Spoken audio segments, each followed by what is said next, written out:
दोस्तों नमस्कार, मैं ओम प्रकाश और आप देख रहे हैं नॉलेज एट द रेट पर बिहार पुलिस की श्रृंखला। आज के वीडियो में मैं आपको बौद्ध धर्म से संबंधित बातें और उससे पूछे जाने वाले महत्वपूर्ण प्रश्नों को बताऊंगा और साथ ही साथ गणित के भी 5 महत्वपूर्ण प्रश्नों को बताऊंगा जो परीक्षा में उपयोगी ही नहीं अत्यंत लाभदायक है और आपके लिए यह जो है मील का पत्थर साबित होगा। तो चलिए चलते हैं हम अपने मुद्दों पर, और वह है बौद्ध धर्म। तो बौद्ध धर्म जो है उसके संस्थापक हैं गौतम बुद्ध। उसके संस्थापक कौन हैं? तो गौतम बुद्ध। और चलिए जान लेते हैं गौतम बुद्ध से संबंधित कुछ बातें। तो गौतम बुद्ध का जन्म, तो गौतम बुद्ध का जो जन्म है वह कब हुआ? तो गौतम बुद्ध का जन्म 563 ईस्वी पूर्व में हुआ। कब हुआ? तो 563 ईस्वी पूर्व में हुआ। अब सवाल उठता है कि जन्म कहाँ हुआ? तो यह भी एक प्रश्न है कि जन्म कहाँ हुआ। तो यह जन्म है लुम्बिनी में हुआ। कहाँ हुआ? तो लुम्बिनी में हुआ। जन्म कहाँ हुआ? तो लुम्बिनी में हुआ। और यह लुम्बिनी जो है वह कहाँ है? तो कपिलवस्तु। कपिलवस्तु, यह कपिलवस्तु के अंतर्गत आता है लुम्बिनी। और रह गई बात इसकी मृत्यु की। तो मृत्यु जो है वह कब हुई? मृत्यु 80 वर्ष की अवस्था में हुई।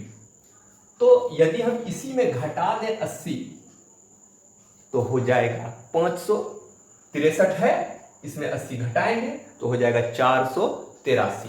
तो मृत्यु कब होगी? 483 ईस्वी पूर्व ये इसकी मृत्यु हो गई। तो मृत्यु हुई कहाँ? तो ये मृत्यु हुई कुशीनगर में। ये कुशीनगर एक स्थान है जहां इसकी मृत्यु हुई। और यह कुशीनगर वर्तमान समय में जो है उत्तर प्रदेश के देवरिया में है। देवरिया, और यह देवरिया जो है वर्तमान में क्या है? उत्तर प्रदेश का एक जगह है, एक जिला है देवरिया, उत्तर प्रदेश। अब इससे संबंधित जो कुछ बातें हैं, जिस समय गौतम बुद्ध ने जन्म लिया उस समय जो है एक ब्राह्मण हैं जो ज्योतिष के बहुत बड़े ज्ञाता हैं। उन्होंने कहा था कि गौतम बुद्ध आगे चल करके या तो बहुत बड़ा राजा बनेगा, प्रतापी राजा बनेगा, या फिर बहुत बड़ा सन्यासी बनेगा। तो वो जो है कौन से ज्योतिष थे, उनका नाम जो है मैं आपको बता दूं कि उसका नाम था कौंडिल्य। कौंडिल्य नामक जो ब्राह्मण हैं, जो ज्योतिष शास्त्री हैं, उन्होंने यह बात कही थी। और दूसरे जो हैं वह हैं काल देवल। काल देवल ये भी ज्योतिष हैं। और इन दोनों ने कहा था कि गौतम बुद्ध या तो सन्यासी बनेगा बहुत बड़ा, या फिर एक चक्रवर्ती सम्राट बनेगा। अब यदि हम देखें तो इनकी मां, इनके पिता कौन कौन है? तो यदि हम देखें तो पिता कौन है? तो पिता है शुद्धोधन। पिता कौन है? तो शुद्धोधन।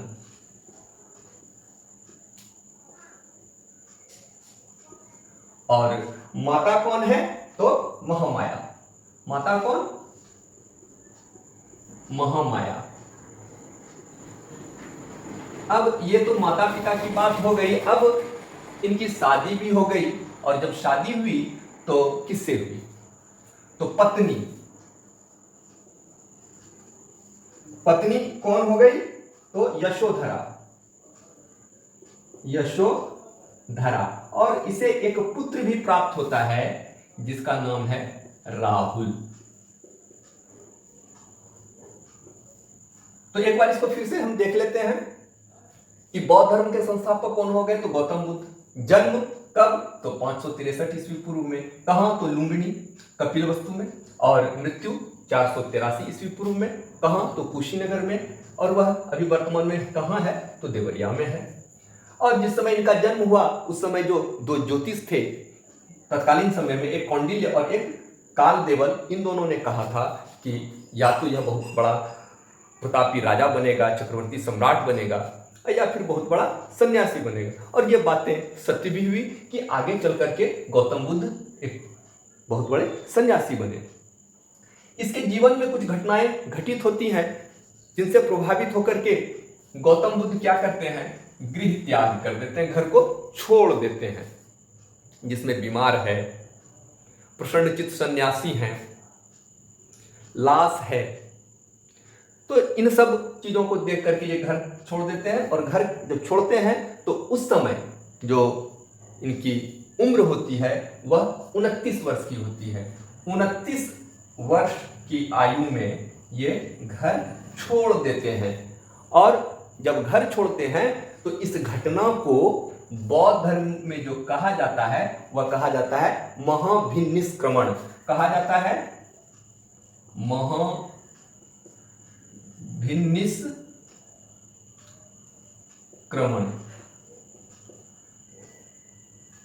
और यह महाभिनिष्क्रमण जो है यह गृह त्याग की घटना, गृह त्याग। तो गृह त्याग की घटना क्या कहलाई, महाभिनिष्क्रमण कहलाई। अब ये तो घर से निकलते हैं और घर से निकलने के बाद क्या होता है कि ये ज्ञान की प्राप्ति के लिए इधर उधर भटकते रहते हैं। और इसी क्रम में इनकी मुलाकात होती है वैशाली में अलार कलाम से। और अलार कलाम कौन है, तो वो सांख्य दर्शन के बड़े विद्वान हैं, ठीक ना, सांख्य दर्शन के बहुत बड़े विद्वान हैं। तो इनके गुरु होते हैं। तो पहला गुरु यदि हम देखें तो वह कौन हो गया, तो अलार कलाम हो गया। अलार कलाम, अलार कलाम ये गौतम बुद्ध के जो है प्रथम गुरु हो गए, प्रथम गुरु। और गौतम बुद्ध ने इस अलार कलाम से जो शिक्षा ली वह सांख्य दर्शन की शिक्षा ली, सांख्य दर्शन की शिक्षा ली। लेकिन यहां भी संतुष्टि नहीं मिलती है और ये फिर आगे की ओर निकल जाते हैं। और फिर ये पहुंचते हैं, ये तो अलार कलाम से जो भेंट होती है यह वैशाली में। और यहां से जब आगे निकलते हैं तो ये पहुंच जाते हैं राजगीर। और यहां पर इनकी मुलाकात जो है एक और व्यक्ति से होती है, उसका नाम है रुद्रक राम। रुद्रक राम से होती है, पूरा नाम है रुद्रक राम पुत्र। तो रुद्रक राम पुत्र से भेंट होती है और ये गौतम बुद्ध के दूसरे गुरु, गौतम बुद्ध के दूसरे गुरु होते हैं। लेकिन यहां भी इनको संतुष्टि नहीं मिलती है और ये फिर आगे की ओर बढ़ जाते हैं और पहुंच जाते हैं कहां, तो बौद्ध गया। बौद्ध गया पहुंच गए और यहीं पर तपस्या करते हुए इनको ज्ञान की प्राप्ति होती है। और जहां ज्ञान की प्राप्ति होती है वह जगह बौद्ध गया कहलाया। लेकिन जहां पर ज्ञान प्राप्ति करते हैं वह जो जगह है निरंजना नदी के किनारे है। किस नदी के किनारे है, तो निरंजना नदी।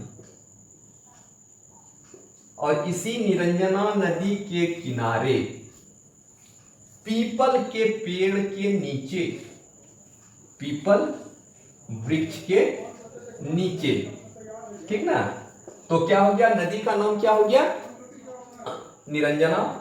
और पेड़ का नाम क्या हो गया, वह जो है पीपल का वृक्ष हो गया।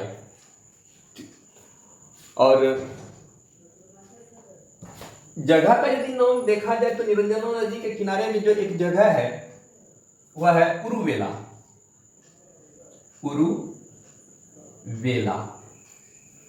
और यह निरंजना नदी के किनारे है। और इस उरुवेला में जो है पीपल वृक्ष के नीचे ज्ञान की प्राप्ति होती है। और फिर जब ज्ञान की प्राप्ति होती है तो यहाँ पर सुजाता नामक एक महिला, सुजाता नामक जो एक महिला है वो खीर खिलाकर इनका उपवास या व्रत तोड़ती है। और उसके बाद यहीं से ये कहलाते हैं क्या? बुद्ध कहलाते हैं। गौतम बुद्ध क्या कहलाते हैं? बुद्ध कहलाते हैं। और इनका एक और नाम है तथागत। तथागत भी गौतम बुद्ध का ही नाम है। तो यदि हम देखें तो कई बातें यहां पर, प्रथम गुरु कौन हो गए? तो अलार कलाम।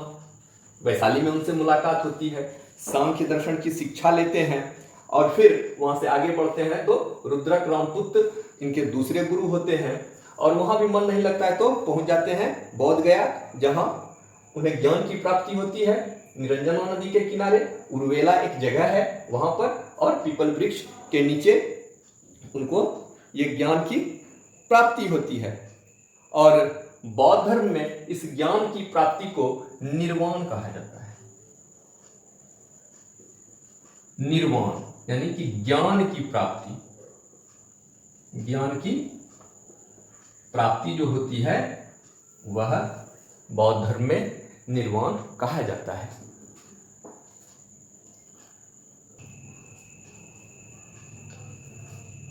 बौद्ध धर्म से जुड़ी हुई कुछ घटनाएं हैं जिनको प्रतीक चिन्हों के रूप में रेखांकित करते हैं या किया गया है। तो जन्म से जो संबंधित है वह प्रतीक चिन्ह कमल और सांड। कमल और सांड जो है बौद्ध धर्म में वह बुद्ध के जन्म का प्रतीक है। और अश्व जो है यानी कि घोड़ा, वह घर छोड़ने की घटना का प्रतीक है। बोधि वृक्ष यानी कि पीपल का जो वृक्ष है वह ज्ञान का प्रतीक है। और पदचिन्ह या स्तूप जो है वह निर्वाण का प्रतीक है।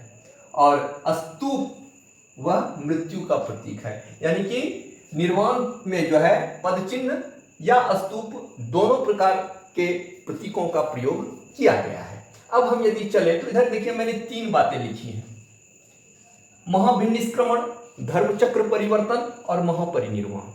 इन तीनों का क्या है कि जब घर छोड़ते हैं, गृह त्याग करते हैं, तो वह घटना बौद्ध धर्म में महाभिनिष्क्रमण कहलाती है। और जब ज्ञान की प्राप्ति हो जाती है गौतम बुद्ध को और वो अपना पहला उपदेश देते हैं तो वह घटना धर्मचक्र परिवर्तन के नाम से जाना जाता है। और गौतम बुद्ध ने पहला उपदेश जो है वह सारनाथ में दिया। सारनाथ में प्रथम उपदेश। तो प्रश्न यहां पर पूछता है कि गौतम बुद्ध ने अपना पहला उपदेश कहां दिया? तो सारनाथ में दिया। और प्रथम उपदेश बौद्ध धर्म में क्या कहलाता है? तो वह धर्मचक्र परिवर्तन कहलाता है। अब वहां से आगे चलते हैं, महापरिनिर्वाण। जब बुद्ध की मृत्यु होती है उससे संबंधित है, बुद्ध की मृत्यु से संबंधित है महापरिनिर्वाण। अब चलिए, उस समय तत्कालीन समय में जो आम बोलचाल की भाषा थी वह पाली थी। तो बुद्ध ने जो उपदेश दिए वह पाली भाषा में। किस भाषा में? पाली भाषा में। पाली भाषा में क्या क्या? उपदेश। और जो है सबसे ज्यादा उपदेश कहां दिया? तो वह है श्रावस्ती में। श्रावस्ती यह जो है कौशल की राजधानी है। और श्रावस्ती में सर्वाधिक उपदेश, सर्वाधिक उपदेश जो है वह कहां दिया? तो श्रावस्ती में दिया। किस भाषा में दिया? तो पाली भाषा में दिया। इसके बाद जब हम आगे चलते हैं तो बौद्ध धर्म जो है बुद्ध की मृत्यु के बाद 2 भागों में बट जाता है। एक होता है हीनयान और एक होता है महायान। हीनयान और महायान। तो हीनयान में जो है मूर्ति पूजा शुरू होती है, बुद्ध को भगवान के रूप में देखा जाता है, और महायान में बुद्ध के उपदेशों की बात होती है, उनकी शिक्षा की बात होती है, उनके आचार व्यवहार की बात होती है। और इसी से संबंधित है पिटक, और पिटकों की संख्या है 3। वो पिटक है धम्म पिटक, सुत्त पिटक और जो है विनय पिटक। तो धम्म पिटक, सुत्त पिटक और विनय पिटक, और इन तीनों में 3 बातें हैं। विनय पिटक, यह विनय पिटक जो है इसमें संघ से संबंधित नियम है, और जो सुत्त पिटक है उसमें सिद्धांत और उपदेश, और अभिधम्म पिटक इसमें दार्शनिक सिद्धांत है। और एक बात जान लीजिए कि इस अभिधम्म पिटक की जो रचना है वह मोगलीपुत्र तिस ने की। मोगलीपुत्र तिस, और यह मोगलीपुत्र तिस जो है इन्होंने आजीवक संप्रदाय की शुरुआत की। और यदि देखें तो जैसे हम लोगों को पता है गीता जो हिंदू धर्म में है, बौद्ध धर्म में भी जो है जो खुद्दक निकाय है, एक किताब है, उसको बौद्धों की गीता कहा जाता है। बौद्धों की गीता हो गई कौन? खुद्दक निकाय। अब जो है जब बुद्ध की मृत्यु होती है उसके बाद जो है कुछ संगतियां होती हैं जहां विद्वान पहुंचते हैं और चर्चा करते हैं। और बौद्ध धर्म में 4 संगतियां हुई, जिसमें पहली संगति जो है वह 483 ईस्वी में हुई। कहां हुई? तो वह राजगीर में हुई। और जिस समय यह पहली बौद्ध संगति हुई उस समय जो है राजा वह अजातशत्रु थे, और जिसकी अध्यक्षता में हुआ वह महाकश्यप थे। तो महाकश्यप की अध्यक्षता में राजगीर में 483 ईस्वी पूर्व में पहली बौद्ध संगति हुई, और उस समय जो राजा थे वह अजातशत्रु थे। दूसरी बात जो है दूसरी बौद्ध संगति 383 ईस्वी पूर्व में हुई। कहां हुई? तो वैशाली में। किसके शासनकाल में? तो कालाशोक या काकवर्ण जो राजा थे उसके शासनकाल में। और अध्यक्षता किसने की? तो सवाकरीन ने की। फिर आगे देखें तो तीसरी बौद्ध संगति जो है वह 250 ईस्वी पूर्व में हुई। कहां? तो पटना में हुई, पाटलिपुत्र में। राजा कौन थे? अशोक थे। और अध्यक्षता किसने की? मोगलीपुत्र ने। वही मोगलीपुत्र तिस जिसने अभिधम्म पिटक की रचना की, आजीवक संप्रदाय के प्रवर्तक रहे, इसकी शुरुआत की। और चौथी जो है वह प्रथम शताब्दी में हुई। और कहाँ हुई? तो कुंडलवन में हुई। यह कुंडलवन कहाँ है? तो कश्मीर में है। कुंडलवन कहाँ है? तो कश्मीर में है। और उस समय राजा कौन थे? कनिष्क। और अध्यक्षता जो है वह वसुमित्र ने की। अब इसके बाद यदि देखें बौद्ध धर्म में कुछ खास बात है, तो बौद्ध धर्म में जो कुछ खास बात है वह क्या है कि बौद्ध धर्म ईश्वर को नकारता है, ईश्वर की बात नहीं करता है, आत्मा की बात नहीं करता है, पुनर्जन्म में विश्वास करता है। तो आत्मा और ईश्वर में उसे विश्वास नहीं है, इसको नहीं मानता है, लेकिन पुनर्जन्म में विश्वास करता है। ये बात स्पष्ट रूप से है। और कर्मवाद के सिद्धांत को यह मानता है, ठीक ना? कर्मवाद के सिद्धांत को यह मानता है। और चूंकि गौतम बुद्ध ने अपनी शिक्षा जो है वह सांख्य दर्शन से शुरू किया, इसलिए जो है बौद्ध धर्म पर किस दर्शन का प्रभाव है? तो सांख्य दर्शन का प्रभाव है। तो यदि हम देखें तो किस दर्शन का प्रभाव है बौद्ध धर्म पर? तो वह सांख्य दर्शन का प्रभाव है। और जैसा कि मैंने कहा कि ईश्वर और आत्मा को नहीं मानते हैं, ईश्वर और आत्मा को नहीं मानते हैं, लेकिन पुनर्जन्म में विश्वास करते हैं। पुनर्जन्म में विश्वास करते हैं। ये तो हो गई बात कि पुनर्जन्म में विश्वास करते हैं, सांख्य दर्शन। और यदि देखें शून्यवाद जो है इसी सांख्य दर्शन से जुड़ा हुआ विषय है। और हम लोग जो है कहते हैं नागार्जुन एक बहुत बड़े विद्वान हमारे यहाँ हुए जिन्होंने शून्यवाद और सापेक्षता पर कार्य किया। ठीक ना, शून्यवाद और सापेक्षता पर कार्य किया किसने? नागार्जुन ने। नागार्जुन। और इसी नागार्जुन को जो है भारत का आइंस्टीन कहा जाता है। भारत का आइंस्टीन।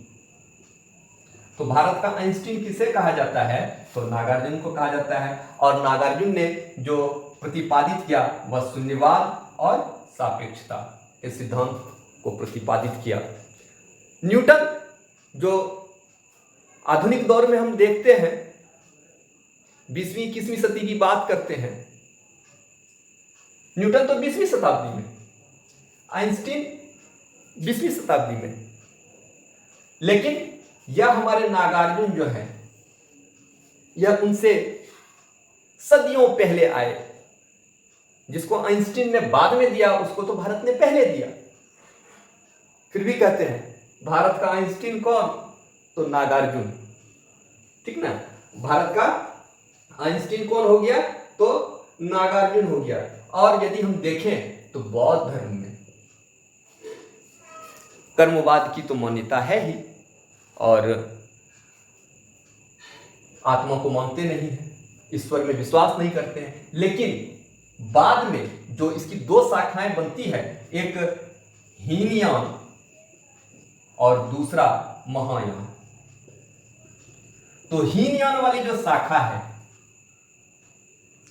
इस शाखा में बुद्ध की प्रतिमा स्थापित होती है। यानी कि हम देखें तो भारत में मूर्ति पूजा की शुरुआत जो है वह बौद्ध धर्म में शुरू होती है। जुलूस वाली बात जो है, जो आज बड़े पैमाने पर शुरू किया गया है, लोग करते हैं, उसकी भी शुरुआत बौद्ध धर्म में। यानी कि बौद्ध धर्म में क्या हो गया? एक जुलूस और दूसरा मूर्ति पूजा। भारत में मूर्ति पूजा और जुलूस की शुरुआत जो है वह बौद्ध धर्म से होती है। और जितने भी प्रश्न संभावित हैं वो इसके अंदर लपेटे में आ गया है। और इसके बाद भी यदि हम देखें तो इस हीनयान और महायान के बाद भी एक और शाखा बौद्ध धर्म में विकसित होती है जिसका नाम है वज्रयान।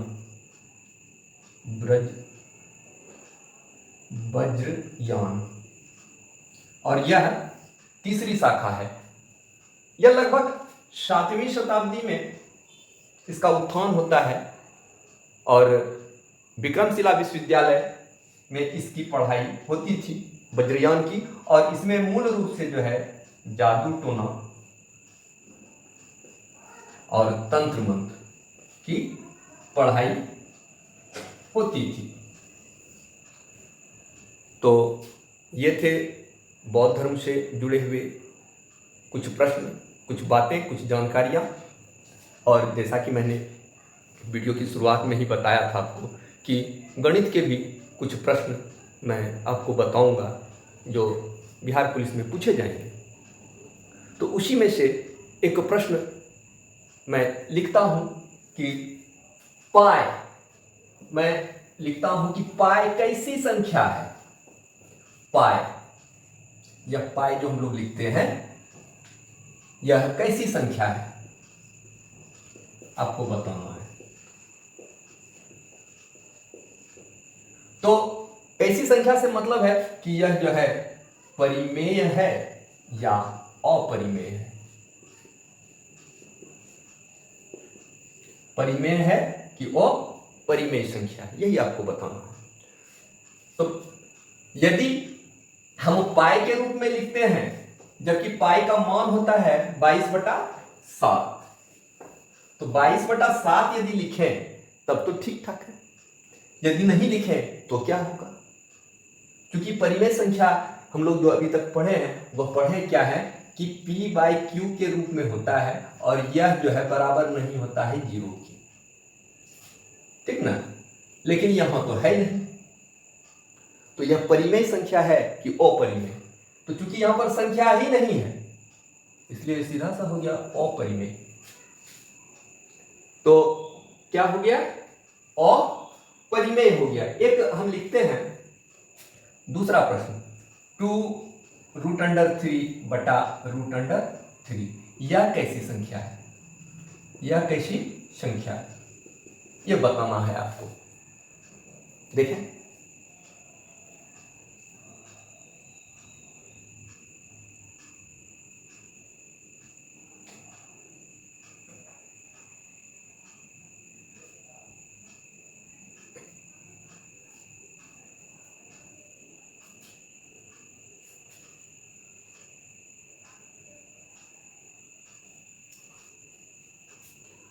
तो अभी तक में आप लोगों ने विचार कर लिया होगा यह कैसी संख्या है।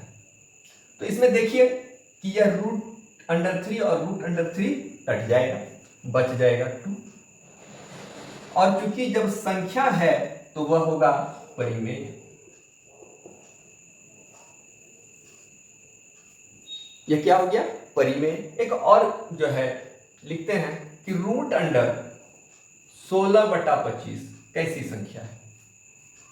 √16/25 कैसी संख्या है? तो यदि इसका हम वर्गमूल निकालेंगे तो हम लिखेंगे 4/5, और चूंकि यह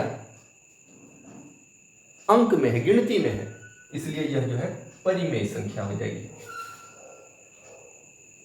अब आप लोगों को मैं मूलों का योग और मूलों का गुणनफल के बारे में बताता हूं। मूलों का योग और मूलों का गुणनफल यह कैसे होगा इसके बारे में हम आपको बताते हैं। एक प्रश्न मान लेते हैं कि है, वह प्रश्न कुछ भी हो सकता है और हमको निकालना है। तो एक प्रश्न हम लिखते हैं कि 2x² - 4x + 3 = 0। एक हमने समीकरण लिखा 2x² - 4x + 3 = 0। इसमें हमको निकालना है मूलों का योग। मूलों का योग हमको निकालना है, यानी कि हमको निकालना क्या है? Alpha plus beta. तो सबसे पहले हम जान लें कि इसका सूत्र क्या होता है। अल्फा प्लस बीटा का सूत्र होता है -b/a। अब सवाल है कि ये b कहां से लाएं और a कहां से लाएं? यहां तो कुछ है ही नहीं। तो हमारा जो समीकरण है उसमें जो है पहला भाग, दूसरा भाग और तीसरा भाग, पहले भाग को a, दूसरे भाग को b और तीसरे भाग को c। तो अब देखिए a बराबर क्या हो जाएगा? सिर्फ अंक लेना है तो हो जाएगा 2। b बराबर क्या हो जाएगा? तो -4, और c बराबर क्या हो जाएगा? 3। तो a भी मेरे पास, b भी मेरे पास, c भी मेरे पास। अब हमारे पास जो सूत्र है मूलों के योग का वह है -b/a। तो हम जो है इस पर सिर्फ बैठा देंगे, तो b की जगह पर b लिखेंगे। तो -b का मान क्या है? तो -4। a का मान कितना है? तो 2, तो यह लिख लीजिए। और माइनस माइनस प्लस हो गया तो हो गया 4/2, 2 से कट गया, तो ये उत्तर क्या हो गया? 2। तो मूलों का योग क्या हो गया? 2 इस प्रश्न में। और प्रश्न यही रहा, सिर्फ हम कर देते हैं मूलों का गुणनफल। गुणनफल प्रश्न हमारा यही है, यानी कि मूलों का गुणनफल यदि हो जाएगा तो क्या करेंगे? यहां पर प्लस था तो यहां पर क्या करेंगे? गुणा कर देंगे, ठीक ना। तो अल्फा इंटू बीटा। अब क्योंकि यहां पर हमको करना कुछ नहीं है, करना इसलिए कुछ नहीं है कि हमको तो निकालना है ही a b c, हमने निकाला हुआ है। आप जान रहे हैं इसको, सिर्फ ये जानना है कि मूलों के गुणनफल का सूत्र क्या होता है। तो इसका सूत्र होता है C/A। मूलों के गुणनफल का सूत्र होता है C/A, यानी कि alpha into beta. Alpha into beta का जो है सूत्र हो गया C/A, और C का वैल्यू है 3, तो लिख लेंगे C की जगह पर 3 बटा A। A का मान कितना है 2, तो हो गया 3/2। यदि इसको बहुत ज्यादा आप खुश हैं, तोड़ सकते हैं, तो हो जाएगा 1/1/2 या 3/2, जो भी उत्तर में रहेगा उसको हम लिख लेंगे या टिक लगा देंगे। तो दोस्तों, ये वीडियो कैसा लगा ये आप कमेंट बॉक्स में लिख करके जरूर बताइएगा, और यदि सब्सक्राइब नहीं किया है तो नोटिफिकेशन जल्दी मिले वीडियो का, इसके लिए आप सब्सक्राइब भी कर लें और बेल आइकन दबा लें और दूसरों को भी शेयर करें। तो इस वीडियो में इतना ही। धन्यवाद।